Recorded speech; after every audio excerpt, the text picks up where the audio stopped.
Ya chicos, buenos días. El día de hoy vamos a ver la segunda parte de tejido animal, acerca del tejido muscular y nervioso.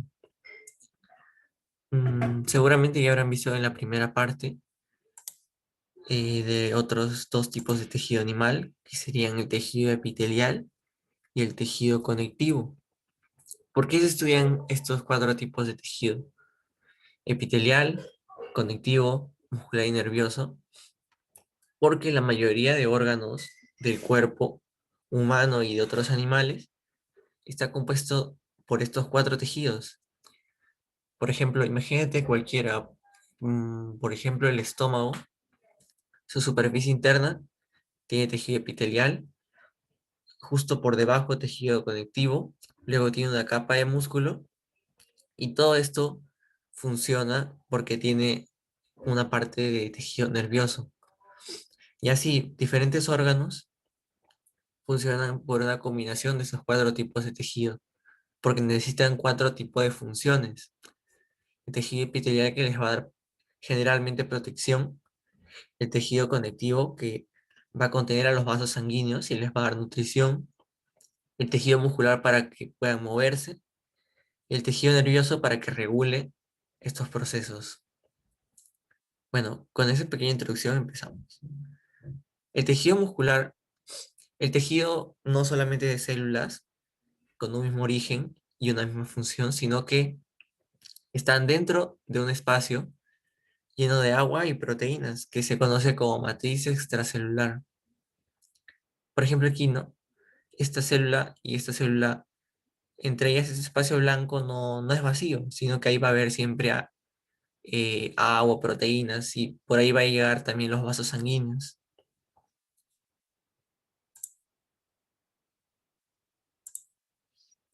Ya.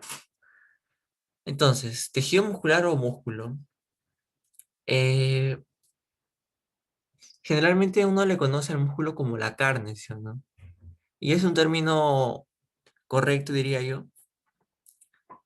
Pero ahora, ¿cómo dividimos al músculo? Lo dividimos en estriado y en liso en un primer momento. Su función principal va a ser la contracción de cualquiera de esos dos tipos. ¿Gracias a quién? Gracias a que tiene miofilamentos contráctiles. Mio viene de músculo. Y esto ya lo vimos en la clase de célula animal también. Los filamentos contráctiles son la actina y la miosina, que al interactuar entre ellas van a jalarse una contra otra y acortar el tamaño de una célula, en este caso de la célula muscular. Ya, ¿por qué se le llama a un tipo músculo estriado? Porque va a tener rayas. Eh, Hay gente que tiene unas rayas en la piel, ¿no? Que se llaman estrías. Igual este músculo, estas células, van a tener unas rayas, pero estas van a ser rayas verticales. ¿Y por qué? Porque va a ser producto de la gran cantidad de estas fibras que tienen, estos miofilamentos.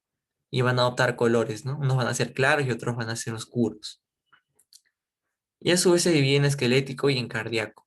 Cardíaco ya por el nombre entendemos su ubicación, que va a ser en el corazón. Y esquelético va a ser en todo el músculo asociado a los huesos, ya sea en tus brazos, en tus piernas, en tu tronco, en tu abdomen, y no dejando de lado la lengua, que a pesar de que no está asociada a un hueso, es un músculo esquelético. Y el músculo liso, que va a estar en las vísceras. Y lo más resaltante entre estos tres es las diferencias en su forma. Mira, el músculo estriado esquelético son células bien largas. Y aquí vemos dos núcleos, ¿no? Aquí uno por aquí y van a haber más por allá. Esto se debe a que en el origen embriológico del músculo esquelético ocurre la fusión de varias células musculares, precursoras del músculo esquelético, y se van a unir y van a generar células musculares o miocitos bien largos. Hay hasta de 2 metros, por ejemplo, una sola célula de longitud de 2 metros. Y como es el producto de una fusión de varias células, va a tener varios núcleos, pero van a estar periféricamente, ¿ya? Por eso estas van a ser las más largas, tienen forma cilíndrica también. El cardíaco, por su parte, también tiene estrías, pero son células un poco más normales, podría decir. Tienen una dimensión más pequeña, son más o menos cilíndricas y se unen unas con otras a través de unas uniones especiales. Esas dos, como tienen más fibras, más miofilamentos contráctiles, por eso tienen sus estrías, pero esta propiedad hace que puedan contraerse con más fuerza y es necesario para levantar grandes pesos, por ejemplo, el esquelético y el cardíaco, cuando hay más carga sobre el corazón y necesita latir más rápido, por ejemplo, cuando uno hace ejercicio, por eso es que tienen gran capacidad de contraerse. En cambio, el músculo liso no necesita contraerse tan fuerte, sino más bien hacer una contracción sostenida en el tiempo. Por ejemplo, al momento que uno come, cuando esa comida llega a tus intestinos, tiene que pasar lentamente, pero tiene que ir avanzando por todo ese trayecto para que pueda ser absorbidos los nutrientes. Y ya, estos tienen otra forma, una forma alargada, que se conoce como fusiforme, y van a estar unidos por unos puntitos, no tan unidos como las células cardíacas.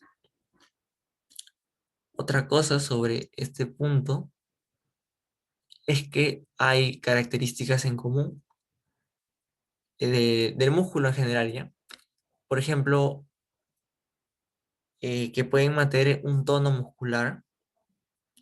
Una persona cuando está en reposo, cuando está caminando, por ejemplo, sus músculos no están flácidos completamente, sino que mantienen un estado de semicontracción. Eso se le llama como la propiedad de tonicidad del músculo. Ya. Ahora, esta imagen de abajo representa las bolitas verdes, a la actina, y los otros van a ser otras proteínas accesorias a la actina. En especial esta de aquí va a ser la troponina. Cuando a ella se une el calcio, va a lograr que se muevan las otras proteínas, va a liberar sitios activos de la actina para que se pueda iniciar la contracción. Por eso, para que haya contracción muscular, siempre tiene que haber calcio, especialmente en el tejido esquelético y cardíaco, porque el ISO se puede activar mediante otros mecanismos, por ejemplo, por la acción de hormonas o por el mismo contacto mecánico. Cuando una persona, por ejemplo, ¿no? le tira un golpe en el estómago, va a sentir ahí un tipo de presión media rara, o cuando tiene el reflejo del vómito, por ejemplo. Ahí, por otros mecanismos, es que el músculo liso se va a activar y se va a contraer. Un vocabulario importante sobre el tejido muscular son los sarcos. Sarco es una palabra que deriva, mejor dicho, de la cual deriva el término carne. Sarco significa carne. Y por eso se utiliza especialmente para las células musculares. En vez de decir citoplasma, se puede llamar también sarcoplasma. Sarcolema, en vez de decir membrana plasmática, la de un miocito se conoce como sarcolema. Sarcómero o sarcómera es la unidad de la contracción muscular, que ya lo vamos a ver en otra imagen, cómo se delimita. Y el retículo sarcoplásmico es el retículo endoplasmático liso de una célula muscular. Recordando que el retículo endoplasmático liso es la principal reserva de calcio de las células, la que contiene mayores reservas de calcio. Y es especialmente importante en los miocitos, ¿no? Porque estamos viendo que para que se dé la contracción se necesita generalmente la acción del calcio. Por ejemplo, hay algunos tipos de enfermedades que por ausencia de calcio causan que el músculo se vuelva flácido. Ya. Este de aquí, yo en otra clase lo mostré en un video de cómo se produce la contracción, pero aquí podemos decir que está resumido y se conoce como el ciclo de los puentes transversales. ¿Por qué puentes transversales? Porque son dos líneas transversales de proteínas, miosina y actina, están paralelos entre sí, pero van a interactuar para jalarse, ¿no? Hacia la línea media de ese músculo. Empezando aquí, esta parte es la cabeza de la proteína miosina, que en un estado de reposo va a estar unida a la actina, pero no se va a mover. ¿Por qué están unidas? Porque hay una diferencia de cargas y va a hacer que se atraigan, pero no se va a mover porque no tiene energía. Ahora, viene el ATP, que es la fuente de energía de las células, y ese ATP va a hacer que se desprenda. El ATP al romperse en otros compuestos, ADP y fosfato, libera energía, ya que es un proceso catabólico, y esta miosina va a utilizar esa energía para flexionarse, para separarse más de la fibra de actina. Luego se va a unir a otra más lejana, ¿no? Y ahora, al irse estos residuos que quedaron, el grupo fosfato y luego el ADP, se va a dar lo que se conoce como el golpe de fuerza, que es que va a moverse rápidamente, ¿no? Sobre la actina para jalarla hacia la línea media. Y se va a quedar ahí prendida, sin movimiento, hasta que llegue otro ATP. Y va a seguir luego el ciclo. ¿Y cuándo se va a acabar? Cuando ya no haya calcio que mantenga activa a la unión de actina y miosina. Porque si no hay calcio y no se mueven las otras proteínas, va a estar bloqueada la unión y no se van a poder unir. Y así es como se repite este ciclo todo el tiempo que se produzca la contracción muscular.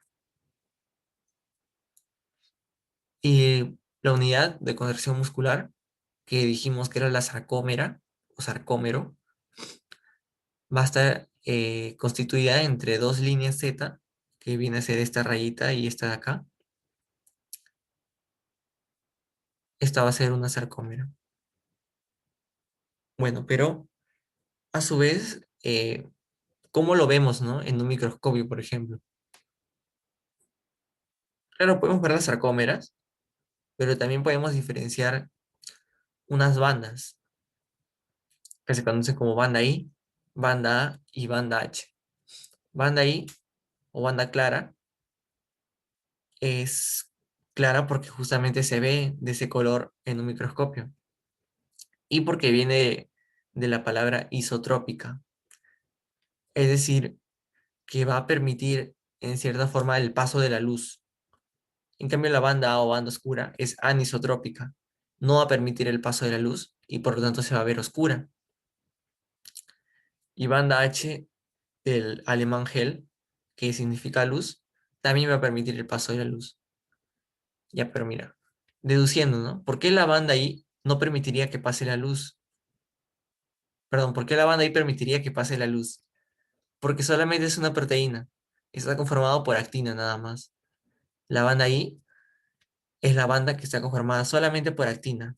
Este verde, este azul es actina. Lo que sale de esta forma media rara, que es la línea Z, es actina, ¿ya? Entonces, todo lo que es solo actina es la banda I. En cambio, la banda A o banda oscura es la banda que va en la longitud de la miosina, incluyendo la parte que está sobreponiéndose con la actina, porque se está jalando en el momento de la contracción. Todo eso es la banda A. Y entonces, como hay dos proteínas juntas que de cierta forma están interfiriendo entre sí, va a ser más difícil que pase la luz y por eso es oscura. Y la banda H sí es solamente miosina, la parte de aquí, ¿no? Donde no se interpone la actina. Por eso esta banda H va a ser clara también, va a dejar atravesar la luz. Y mira, algo interesante que pasa cuando se contrae el músculo es que hay bandas que disminuyen su tamaño. La banda I disminuye su tamaño, porque va a haber menos espacio donde esté la actina sola. La banda A se mantiene igual, porque la banda A es toda la longitud de la miosina, sin importar que se superponga con actina. Y la banda H también va a disminuir de tamaño, porque va a haber menos lugar de miosina sola. Cuando se contrae el músculo, se vuelven más pequeñas las bandas I y la banda H. La banda A conserva su tamaño. Y ya, pues, ¿cómo se ve esto? Se ve así, mira. Esta es una microscopía electrónica de bien cerca de un músculo, donde podemos ver la subunidad, ya, la sarcómera, que es la unidad de la contracción muscular. Estas líneas bien oscuras de acá, esta y esta, son las líneas Z. Ahí está, Z. Que va a representar que todo esto es una sarcómera. Y ya mira, podemos ver una parte clara, otra parte clara, dos partes oscuras y una parte clara en el medio, que concuerda con lo que hemos dicho. La banda I sería la banda clara, porque aquí solamente hay actina, actina sola. La banda H, que es la banda gel, también sería una banda que deja pasar la luz, porque solamente es miosina. En cambio, la banda A, que sería toda esta longitud, sería el lugar donde sale, donde hay miosina, pero se interpone con la actina, y por eso se refleja un tono más oscuro. Y conforme esta sarcómera se vaya contrayendo, esta parte de aquí y esta de aquí se van a ir haciendo más pequeñas y va a quedarse igual la parte oscura. Esa es una microscopía electrónica, pero una microscopía de luz, que es lo que se usa generalmente. Aquí en Perú no hay microscopio electrónico, porque es realmente caro una microscopía electrónica, porque usa, justamente como dice su nombre, utiliza electrones. Es una tecnología mucho más avanzada que la microscopía de luz. Ya, y aquí en microscopía de luz se ve pero más pequeño. Si acercan un poco la vista, se puede lograr ver unas rayas, ¿no? En este caso ya se ven horizontales, rayas oscuras y rayas blancas. Las oscuras serían las bandas A y la clara del centro. A ver, uno que se vea claro. Ya, como no hay esta magnitud de visión, lo que se ve van a ser como claras las bandas I, bandas I o bandas claras. Entre ellas se va a ver la banda A, que es la banda oscura, y no se va a ver la banda H, que sería muy pequeña para verla, y estaría dentro de la banda oscura. ¿Y qué más podemos decir de esta imagen? Podemos decir que es un músculo estriado esquelético, porque vemos que tiene muchos núcleos. Y estos núcleos, mira, acá dice fibra. La fibra muscular es igual a la célula muscular. Y periféricamente a la fibra hay muchos núcleos. Entonces podemos decir que es una célula muscular estriada. Listo. Ahora, algunas puntualidades sobre el músculo estriado esquelético. Primero hay que ver esta imagen. Este músculo que se representa aquí es el músculo bíceps de tu brazo, que te sirve no solamente para flexionarlo, sino también para moverlo internamente. Ahora hemos sacado a un fascículo del músculo. ¿Qué es un fascículo? Es lo que va por debajo del músculo. Un músculo está compuesto por fascículos musculares. Un fascículo muscular está compuesto de fibras musculares, que estas ya van a ser las células, y así va en tamaño. Conjunto de fibras, fascículo, conjunto de fascículos, ya músculo. Listo. Entonces, vemos aquí la fibra muscular multinucleada con núcleos periféricos, y por dentro vemos su núcleo periférico, ¿no? Y que va a tener un montón de subunidades, que van a ser las miofibrillas. Estas miofibrillas van a ser conjuntos de miofilamentos, que van a ser lo que ya hemos visto, ¿no? Sarcómeras. Entonces, casi todo su espesor va a estar lleno de proteínas contráctiles. Por ahí va a haber mitocondrias, retículo endoplasmático, pero va a ser mínimo. Generalmente este músculo se especializa en contraerse nada más, y por eso tiene tantas fibras musculares, tantas miofibrillas. Y ese es en general sobre el músculo esquelético. Ahora, esto es algo muy interesante, los tipos de fibras que se generan de acuerdo a la adaptación. Hay fibras musculares de tipo 1, de tipo 2A y de tipo 2B. Los de tipo 1 son fibras que van a contraerse lentamente, pero van a resistir a la fatiga. ¿Por qué? Porque estas van a tener gran cantidad de mitocondrias, una buena vascularización, van a tener gran cantidad de vasos sanguíneos, van a tener glucosa de reserva, por ejemplo, ¿no? Glucógeno se le llama. Y esto les va a permitir que puedan durar mucho tiempo contrayéndose. Por eso contracción lenta y resistente a la fatiga, porque van a ser contraídos largos periodos de tiempo y tú no te vas a cansar, no vas a sentir que el músculo te duele. ¿Dónde tienes ese tipo de músculo? Lo tienes en la espalda. Cuando uno está caminando, normalmente siempre ese músculo se mantiene en un estado de contracción. No es un estado de contracción fuerte, pero sí sostenida. Una persona que camina 3, 4 horas seguidas siempre está con la espalda erecta. Y pues este músculo de la espalda, que son tres grandes músculos, va a permanecer contraído y tú no lo vas a sentir. Es porque este músculo es muy resistente a la fatiga. Y ahora, ¿quiénes más tienen este músculo, este tipo de músculo desarrollado? Los corredores de maratón, por ejemplo.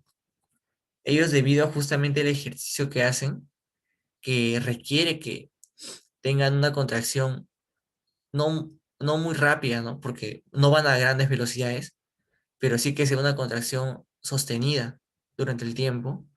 Ellos hacen que cambien las fibras de sus pies, de sus piernas, hacia las fibras de tipo 1 o de contracción lenta resistente a la fatiga. Ahora, el otro tipo, el tipo 2A, es un poco menos que el tipo 1. También es resistente a la fatiga en menor cantidad, pero van a permitir una contracción ya más rápida.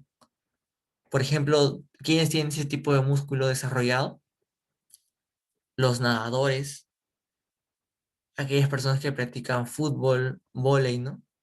Que hacen movimientos rápidos durante periodos considerables de tiempo. Y naturalmente este va a ser el tipo de músculo que más va a abundar en el cuerpo de una persona que no hace ejercicio, que puede tener contracciones rápidas y resistente a la fatiga sobre cierto tiempo. En cambio, las fibras 1B, 2B son de contracción muy rápida, pero son propensas a la fatiga. ¿Por qué de contracción muy rápida? Porque van a tener una gran capacidad de hacer metabolismo anaerobio. Van a hacer glicólisis, por lo que generan gran cantidad de energía, pero rápidamente. Lo malo es que la glucólisis por sí sola va a generar eh, una, un derivado que se conoce como lactato, que va a generar la fatiga. Eso justamente cuando uno siente después de hacer ejercicio que le duele el músculo, es porque se ha acumulado lactato y se tiene que eliminar por la vía sanguínea para que te deje de doler el músculo, ¿ya? Y ya, este músculo va a tener esa propiedad de que se va a contraer muy rápidamente, pero se va a cansar rápido. Entonces, naturalmente, ¿de dónde está ese tipo de músculo? A ver, uno que quiera participar, que dejen en el chat, ¿dónde creen que hay ese tipo de músculo naturalmente en el cuerpo? ¿En qué zona? ¿Qué zona de tu cuerpo hace movimientos muy rápidos o puede hacer movimientos muy rápidos y se fatiga lentamente? ¿Cuál creen? También se utiliza para movimientos finos, movimientos muy finos que requieren una gran cantidad de energía. ¿Nadie se anima?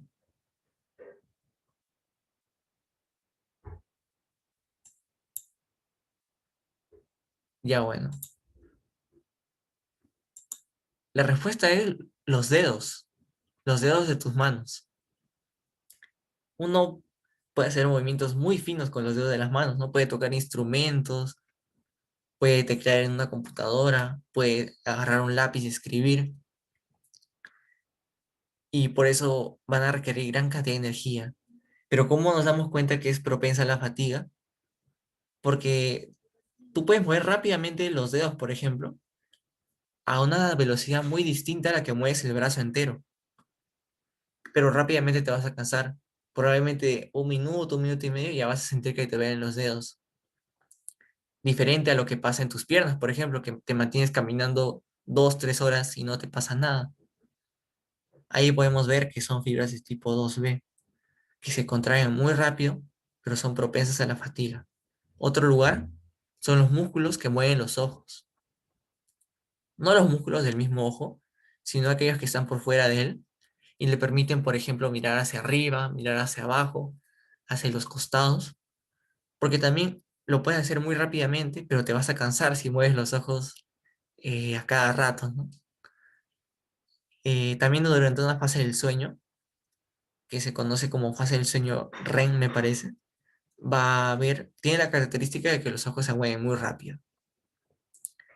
Ya, pues eso es donde naturalmente uno tiene músculo de contracción muy rápida, propensa a la fatiga. Pero como es un mecanismo de adaptación también, aquellas personas que hacen deportes explosivos, por así decirlo, van a desarrollar este tipo de fibras. ¿Como quién? Los corredores de carreras. Usain Bolt, por ejemplo, ¿no? El que tiene el récord, me parece, del hombre más rápido, debería tener este tipo de fibras muy desarrolladas en sus piernas, porque le van a permitir, pues, correr muy rápidamente, pero durante un periodo corto de tiempo, que será menor a 5 minutos, dando un ejemplo, ¿no? Lo contrario a lo que un corredor de maratón tendría. Un corredor de maratón iría lento, pero durante 2 horas seguidas, por ejemplo, ¿no? Y esto es de acuerdo a su tipo de ejercicio que hacen, ¿ya? Su músculo va a cambiar de acuerdo a ellos. Y el estado intermedio es la fibra 2A, que es lo que tenemos la mayoría de personas que no hacemos ejercicio. Fibras que tienen una capacidad de contracción, si bien es cierto, rápida y accidental en la fatiga, pero no tanto como las tipo 1 y no se puede mover tan rápido como las fibras 2B. Así es como se divide este músculo esquelético. Esta es parte de lo que se conoce como fisiología del deporte. Si estás interesado, puedes buscar en internet más datos sobre esto, ¿no? Sobre qué tipo de ejercicio te permite desarrollar qué tipo de músculo. También hay datos sobre cuántas fuerzas tenemos que utilizar cuando hacemos ejercicio para que nos permita desarrollar el músculo apropiadamente, cada cuánto tiempo tenemos que descansar. Porque te comento, ¿no? Que, por ejemplo, si tú haces ejercicio, un ejercicio fuerte todos los días y nunca descansas, eso puede ser contraproducente, porque el músculo poco a poco va a ir desgarrándose en el sentido en que va a ir perdiendo sus proteínas y solo las vas a recuperar cuando estás en reposo. Y ahí es cuando tu músculo va a crecer en tamaño, va a ser hipertrofia. Y si tú nunca descansas, no vas a darle tiempo al músculo para que se desarrolle más. Por eso es que los deportistas suelen tener, los físico-culturistas, mejor dicho, suelen tener periodos de descanso entre jornada y jornada de deporte. Acuérdate, fisiología del deporte es un tema muy interesante. Ahora, músculo esquelético cardíaco. Vamos a ver la forma primero. Se dice que tiene forma pantalonada también. Tiene un núcleo central generalmente, aunque puede tener dos también. Mira, se une, es por eso se dice apantalonada, porque parece que tuviera dos piernitas que se unen con las otras células, mediante unas uniones muy fuertes que se llaman uniones Se le llaman discos intercalares, que van a ser uniones muy fuertes que les van a permitir contraerse en sincronía. Porque cuando tu corazón late, tú esperas que lata en forma uniforme para que pueda llevar toda la sangre eficientemente hacia otro compartimento, por ejemplo, a las arterias. Y eso lo va a hacer gracias a estas uniones, que va a permitir que pasen las moléculas que van a regular la contracción entre una y otra rápidamente, ¿ya? Y va a permitir que todos se contraigan a la vez. ¿Qué pasaría si no se contraen a la vez? Sería una contracción errática. Por ejemplo, si esta célula se contrae y luego se contrae esta y luego esta. Sería un movimiento raro, como una pelota, un globo lleno de agua que se mueve así medio raro. Así sería ya. Y eso no permitiría que la sangre fluya. Más bien sería causa de arritmias, problemas, ¿no? Que te pueden llevar a la muerte, porque no está fluyendo bien la sangre. Ya, pues por eso es importante estas uniones. Se llaman discos intercalares. Permiten la coordinación de las células musculares, de los miocitos, de los miocitos cardíacos. Está compuesto de tres partes. Ya, que se llama la fascia adherens, la mácula adherens y las uniones de hendidura. Fascia adherens y mácula adherens son la parte que le va a permitir estar fuertemente adherido. Por eso la palabra adherens les va a dar la resistencia para que no se rompan. Y las uniones de hendidura van a ser las que va a permitir el paso de moléculas para que se coordine la contracción. Hendidura porque va a ser un huequito, una hendidura entre célula y célula para que pasen las moléculas. Y las otras adherens, porque van a permitir la adhesión. Así de simple. Va a tener una contracción fuerte y coordinada gracias a estos discos. Y va a tener un tipo también de células que se llama células de conducción que van a realizar una contracción espontánea. Esto quiere decir que no van a necesitar de un sistema nervioso para contraerse el corazón, porque generan ellos mismos eh, una contracción por sí solos, por un mecanismo que seguramente lo vas a ver en tu clase de sistema cardiovascular.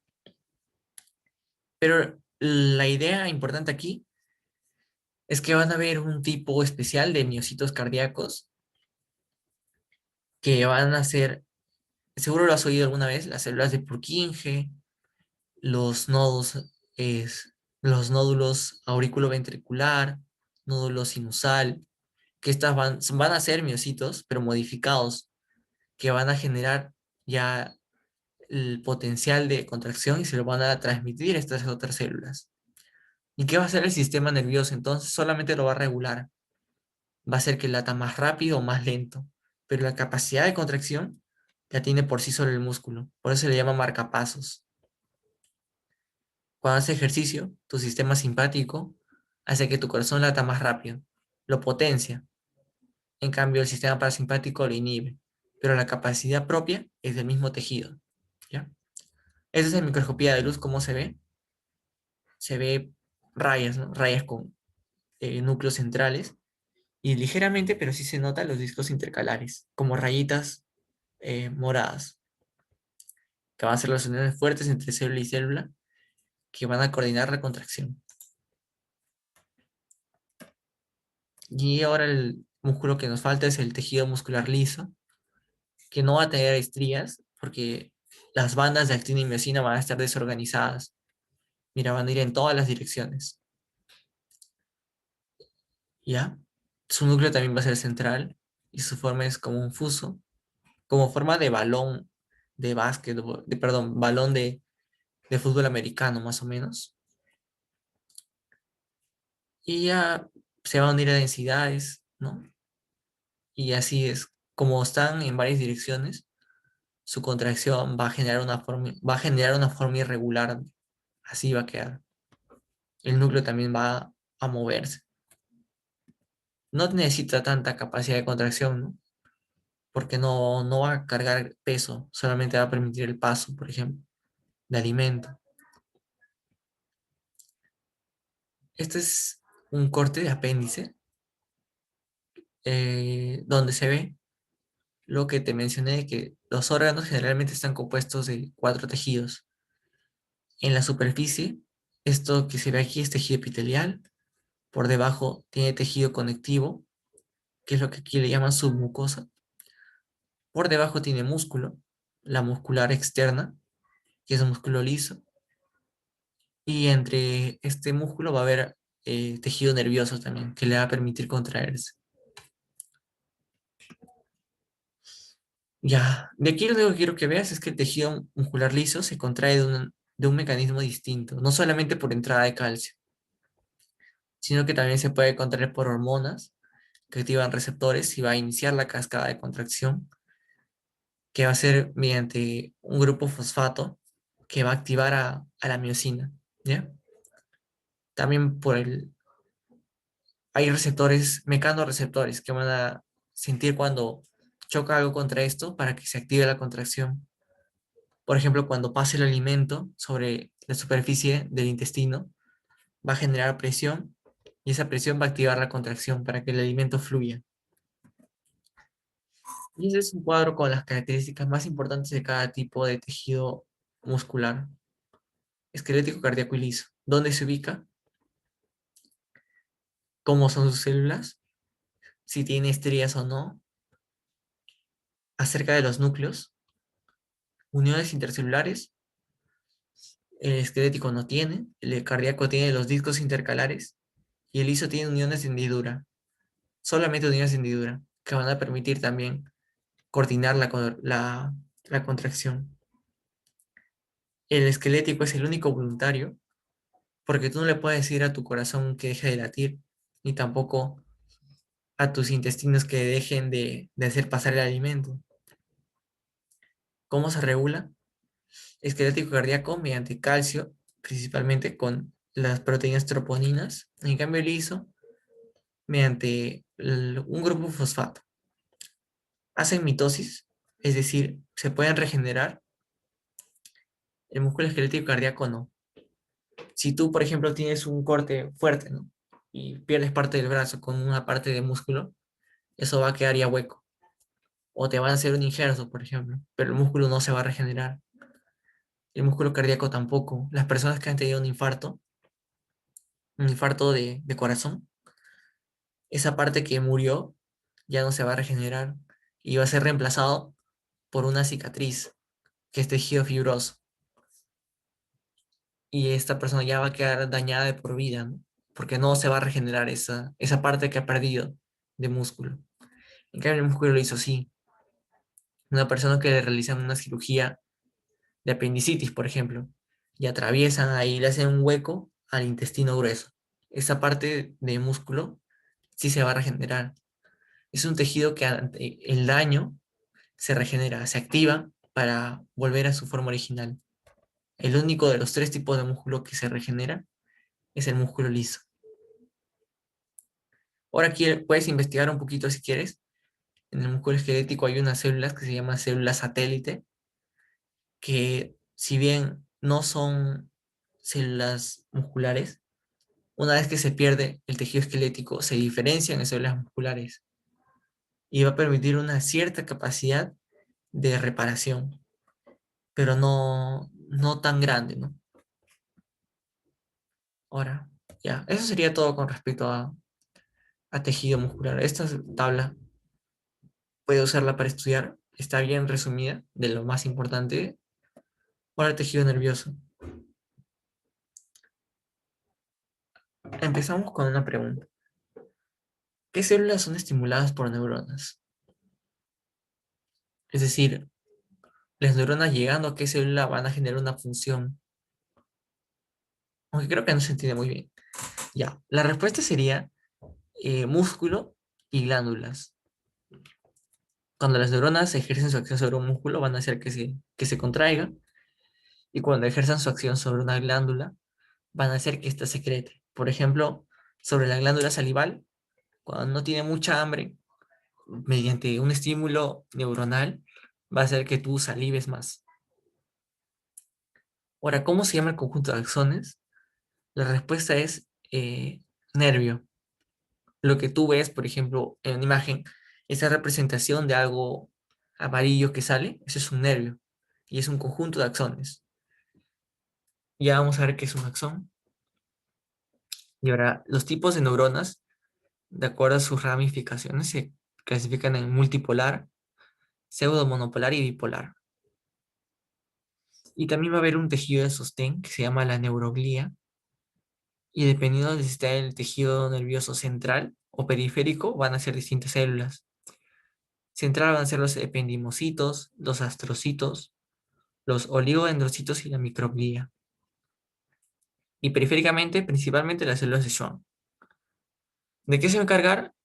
Ya que las neuronas son un tejido muy especializado en realizar la sinapsis, la neuroglía va a ser la que le va a permitir sobrevivir. Le va a dar las funciones que ésta carece.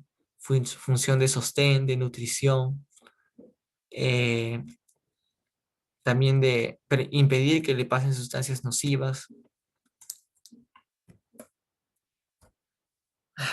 Para diferenciar el tejido nervioso, el sistema nervioso central y periférico, el central se refiere al encéfalo y a la médula espinal. Es todo lo que está en el centro de tu cuerpo, en la línea media. Y todo lo que sale de ella es el sistema nervioso periférico, que son los nervios, conjunto de axones, ¿no? Y los ganglios, que también ya están fuera de la médula. Aquí vemos una neurona con todos sus componentes. Esta parte de aquí, esta bolita amarilla, es el pericardium, o también llamado soma, que significa cuerpo, donde va a estar el núcleo. Y va a tener unos pequeños gránulos que se llaman cuerpos de Nissl, que van a ser, mm, van a ser como cúmulos, esa es la palabra cúmulos, de retículo endoplasmático rugoso.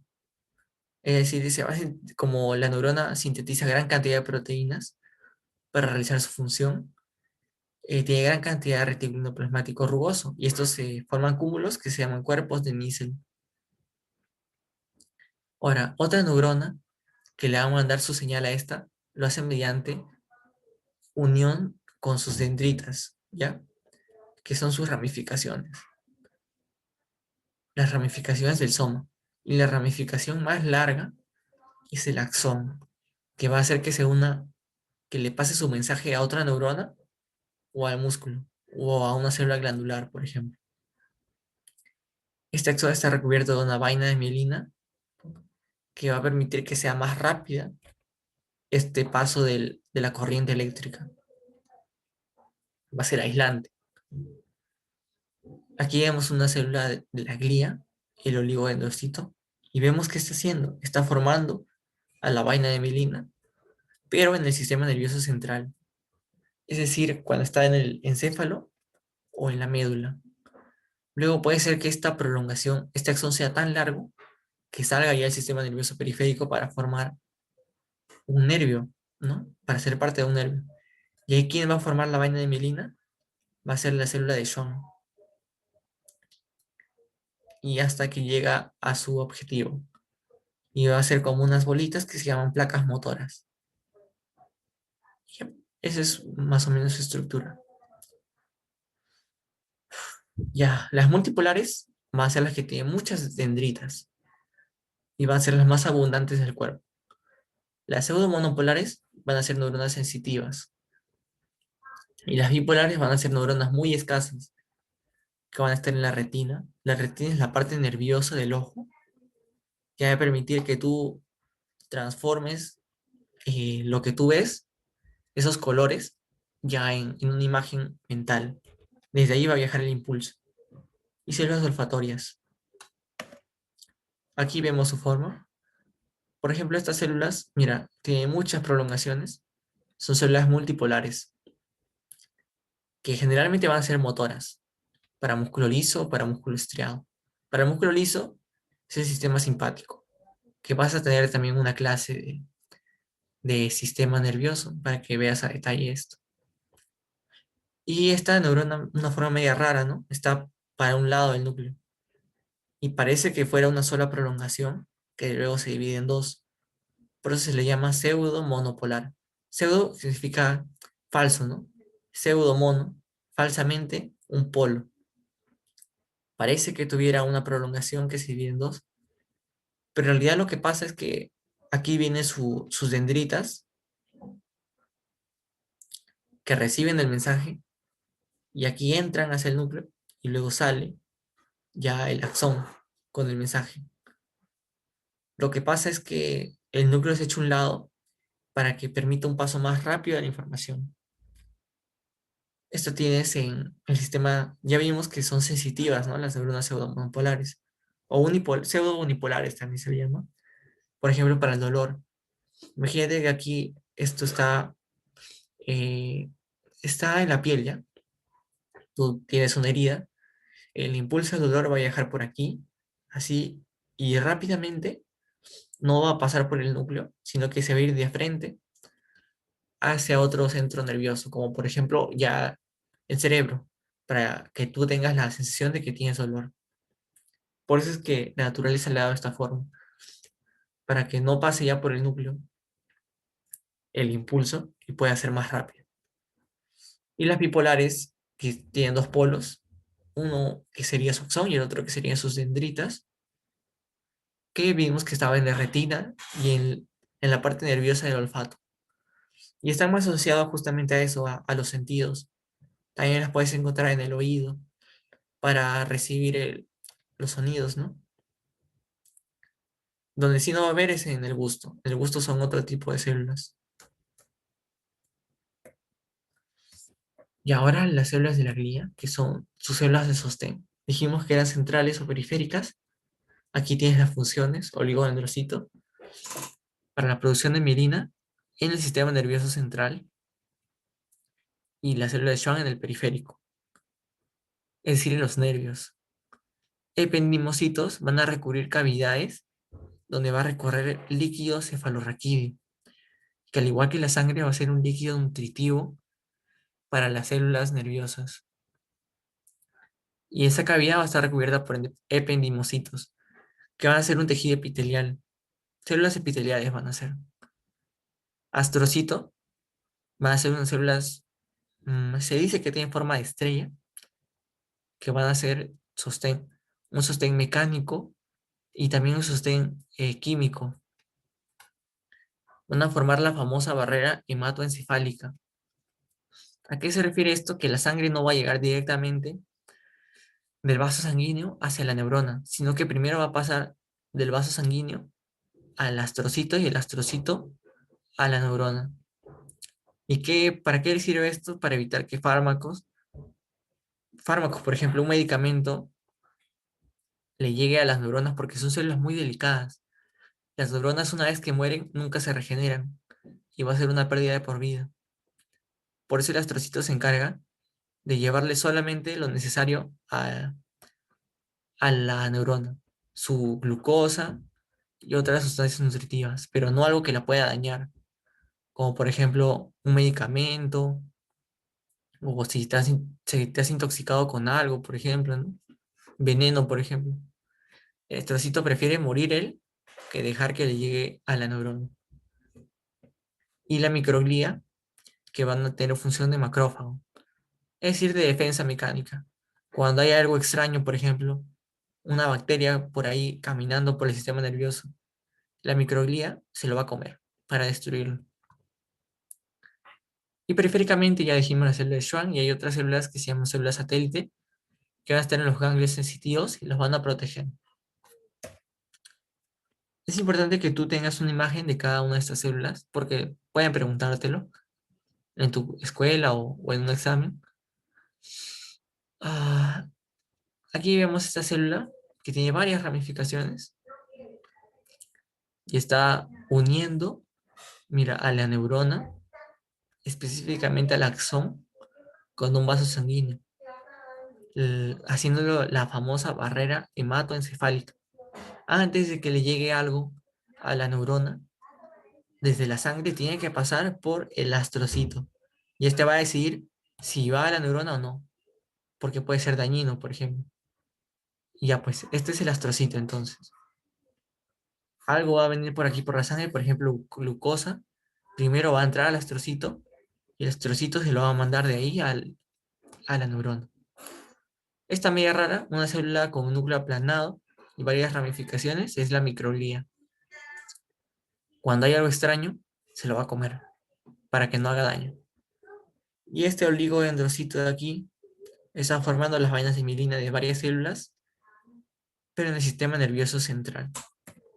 El sistema nervioso periférico son estas células, las células de Schwann, las que van a formar la vaina de mielina.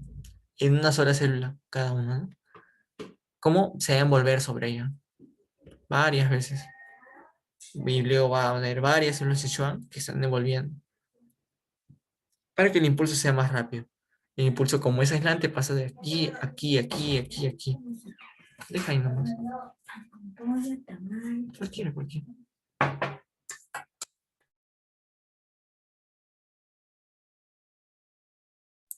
Ya listo. Bueno, eso sería toda la parte de teoría. No sé si tienen alguna pregunta o prefieren ya pasar a la parte de práctica.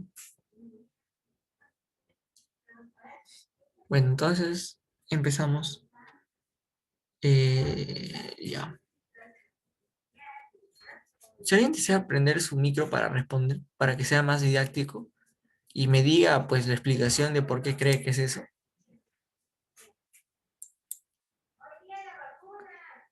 A ver, aquí se puede, ¿sabes si se puede abrir si se puede levantar la mano?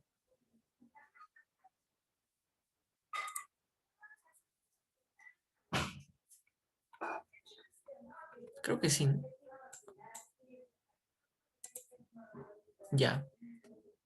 Entonces, a ver, alguien que quiera que levante la mano a ver y que me diga cuál es la respuesta y por qué.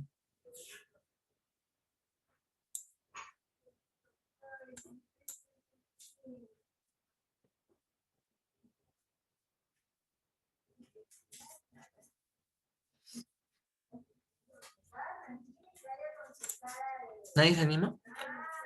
Ya, bueno. Pero para las demás, si se animan normal, levantan la mano, ¿ya? Sí, la respuesta es la C, músculo liso. Porque el músculo liso está en las vísceras huecas. Llámese estómago, pulmones, corazón, vasos sanguíneos. Y aquí como tabla de intestinos sería músculo liso. Ya, muy bien. Ahora esta de relacionar.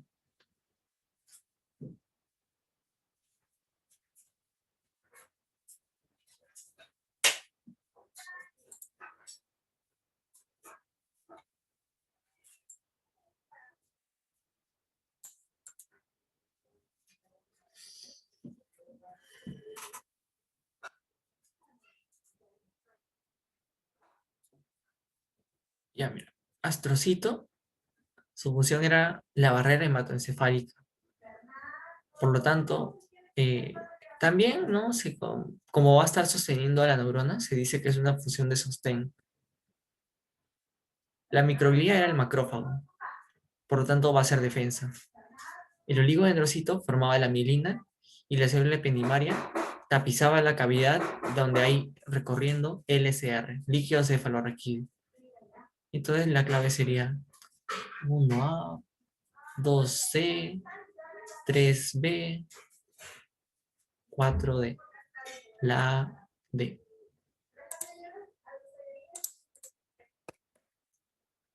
A ver esta.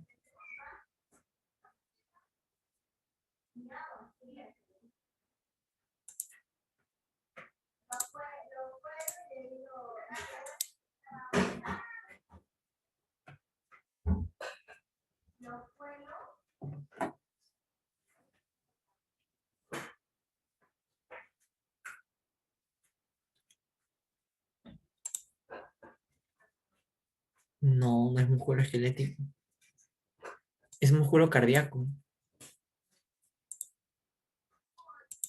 ¿Por qué? Porque a pesar de que son células alargadas y cilíndricas y que tienen bandas transversales, lo que te hace inclinarte por cardíaco es que dice que tiene un solo núcleo central.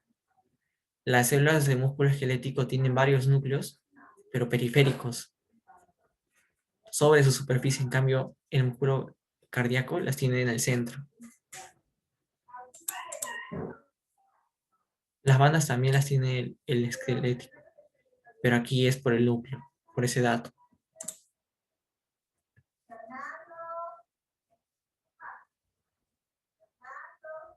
Ah, ya. Aquí las neuronas han perdido muchas de sus funciones en la evolución, por lo que una serie de células de origen mesodérmico les brinda protección, nutrición y sostén mecánico.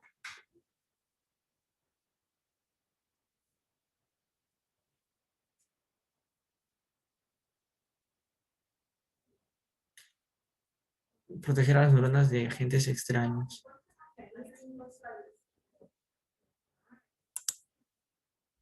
Sí, es la microglía, muy bien. Porque tienen función de macrófago, van a comer a las partículas extrañas.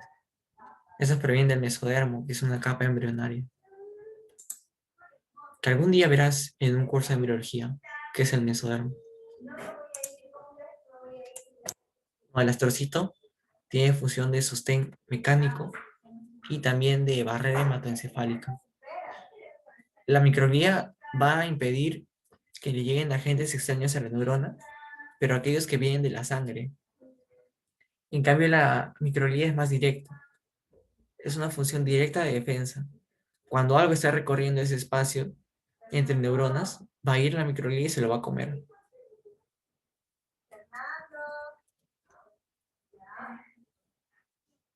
Podría llamarle entonces al astrocito, en vez de defensa, que tiene una función de filtro. Filtra la sangre que le va a llegar al neurona. A ver esto. Gracias. ¿Qué se parece a ese?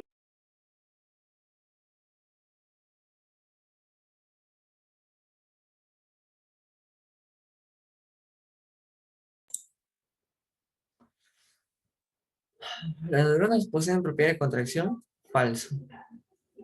Ese es el músculo. Tejido nervioso tiene origen ectodérmico. Esto es verdadero. Es una capa embrionaria, ¿ya? Si quieres, anótalo. En, en palabras simples, del ectodermo deriva el tejido nervioso y la piel. El tejido nervioso y la epidermis, mejor dicho. Del mesodermo derivan todos los vasos sanguíneos. También deriva todo el tejido, derivan los huesos, deriva el cartílago y también deriva la microglía. Y luego hay otra capa que se llama endodermo, y de esta capa van a originarse los epitelios que recubren cavidades internas. Por ejemplo, la superficie de la tráquea, la luz de la tráquea, ¿no? Por donde va a pasar el aire, la luz del estómago, por donde va a pasar la comida. Todo ese epitelio va a provenir del endodermo. Pero del ectodermo deriva las neuronas y la glía y también la epidermis. Y de la glía, la excepción es la microglía. La microglía deriva del mesodermo. Bueno, es que eso es un poco más complicado ya de entender. Pero sí es cierto que el tejido nervioso tiene un origen ectodérmico. Gansos de Nissel son formaciones de retículo endoplasmático liso. Falso. Es de rugoso. El impulso nervioso ingresa a las neuronas por vía dendrita. Sí, verdadero. Un nervio en la reunión de varias secciones. Verdadero. Entonces, tenemos falso, verdadero, falso, verdadero, falso. Bueno, verdadero, verdadero, ¿no? Sería la C. Sí, muy bien.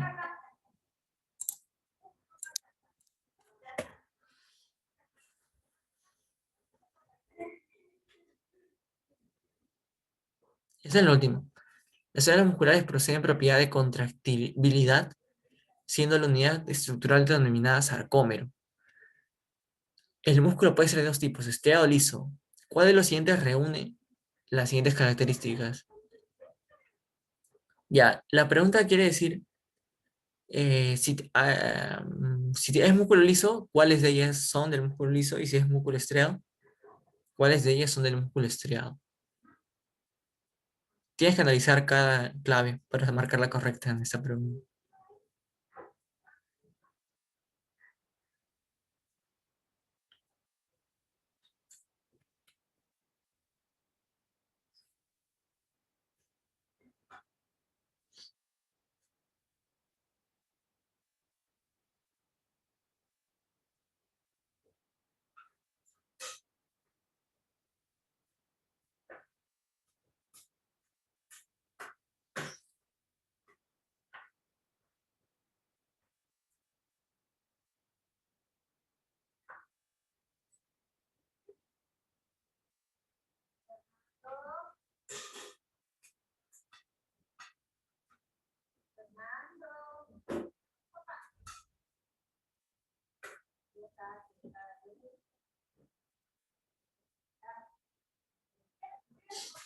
Ya, la respuesta es la B. El tejido muscular liso reúne esas características. Son células mononucleadas, solamente tienen contracción involuntaria. Tú no le puedes decir a tu pulmón, por ejemplo, a tus bronquios para que se contraiga tu músculo y te dé asma, por ejemplo. No puedes inducir un asma voluntariamente. Y también tiene núcleos centrales, todas ellas. En cambio, el tejido muscular estriado es cardíaco o es esquelético, ¿no? Uno de ellos va a ser polinucleado, el otro va a ser mononucleado. En el esquelético va a ser núcleos periféricos, en el cardíaco núcleo central. Por lo tanto, eh, va a estar mal, pues estas, ¿no? Porque se van a contradecir. En cambio, la que cumple todo es esta. 2, 3 y 6 para músculo liso. Ah, aquí había otra. Función de las siguientes células de la neuroglía. Sostén y nutrición de las neuronas. Esa era astrocitos. Formación de vaina y mielina en sistema nervioso central. Oligodendrocitos. En periférico, célula de Schwann. Defensa, microglía. Y tapizan el conducto ependimario en la médula espinal, que también va a ser un conducto chiquitito por donde va a circular líquido cefalorraquídeo, pero en un niño pequeño. Cuando uno es adulto, este conducto se cierra. Células ependimarias. A verse. 5A, ¿está bien? 4B, 1C, no. La 1 no es la C.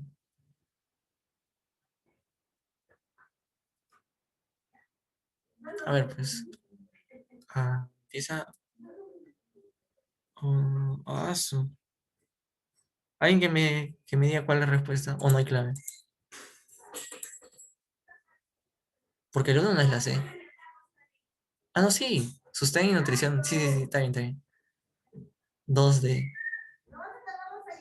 Sí, oligodendrocitos forman mielina en central y en periférico la célula de Schwann. Sí, está bien, es la C. Error mío. Ya, pues, y eso sería todo.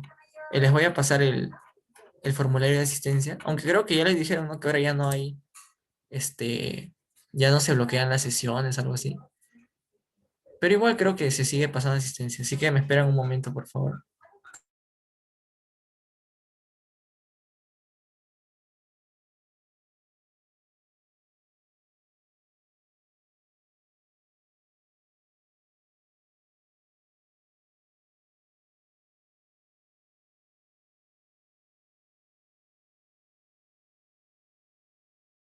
Ya eso sería todo, chicos. Los que llenen su asistencia se pueden